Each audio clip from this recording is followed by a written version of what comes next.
El origen de la teoría atómica de la materia se remota al siglo V a.C., cuando los filósofos griegos Demócrito y Leucipo planteaban que el universo estaba formado por una partícula indivisible y común a toda la materia, a la que llamaron átomo, del griego a, que significa sin, y tomos, división. De acuerdo a estas ideas, al someter a divisiones sucesivas cualquier tipo de materia, se llegaría siempre al átomo, una partícula indivisible. En el año 1808, el inglés John Dalton propuso su teoría atómica de la materia, en la que sostiene al átomo como una esfera compacta, indivisible e indestructible. A finales del siglo XIX, los estudios y demostraciones que había de los fenómenos eléctricos eran pruebas que llevaban a sospechar que los átomos eran divisibles. Sin embargo, la aceptación general de este hecho no se produjo hasta que fue confirmado por las experiencias efectuadas con tubos de descargas por Joseph Thomson. En el año de 1897, Thomson experimentó con los rayos catódicos que se observan en los tubos de descargas. Al observar que estos rayos de luz eran desviados de su trayectoria rectilínea por un campo eléctrico o un campo magnético, fue capaz de dislucidar o aclarar su naturaleza. Como la luz no es afectada por un imán, los rayos catódicos correspondían entonces a una propiedad de la materia y no de la luz. Así postuló que los rayos catódicos eran un haz de partículas negativas, que se les llamó electrones. Este descubrimiento indujo a Thomson a crear su propio modelo atómico, el cual lo representa como una esfera de electricidad positiva, en donde se encuentran distribuidos los electrones. Su modelo atómico lo asemeja con un pudín de pasas.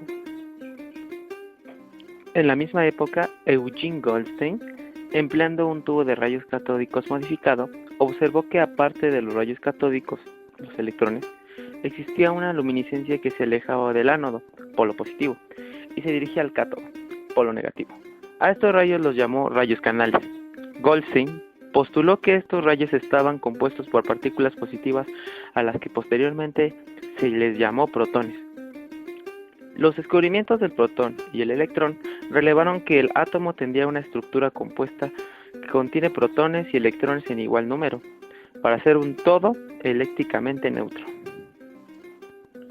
Con el fin de aclarar un poco más las características de la estructura interna del átomo, en el año de 1909, Ernest Rutherford llevó un experimento notable con el cual descubre el núcleo atómico. Estudiando el poder de penetración de las partículas alfa emitidas de una fuente radioactiva, Rutherford bombardea con ellas una delgadísima lámina de oro. Él esperaba que las pesadas partículas alfa atravesaran las láminas con facilidad, pero algunas partículas alfa rebotaban contra los núcleos. Así Rutherford propuso un modelo atómico en el que sostenía que el átomo estaba constituido por un núcleo central, que es la región donde se encuentran las cargas positivas, y alrededor se encuentra el electrón, describiendo órbitas circulares de forma similar a los planetas que giran alrededor del Sol, denominándose entonces sistema planetario miniatura.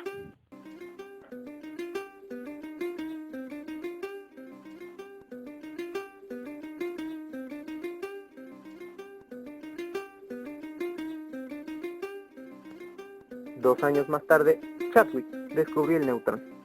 En 1913, Niels Bohr relacionó la energía de los electrones con sus órbitas. Si el electrón se encuentra en órbitas estables, no pierde energía, pero cuando salta de una órbita estable a otra de distinta energía, emite o absorbe radiación electromagnética. El modelo atómico más reciente es el modelo cuántico o el de la nube de carga, donde las órbitas que describen los electrones pasan a ser orbitales atómicos, cuyas propiedades geométricas las determinan los números cuánticos.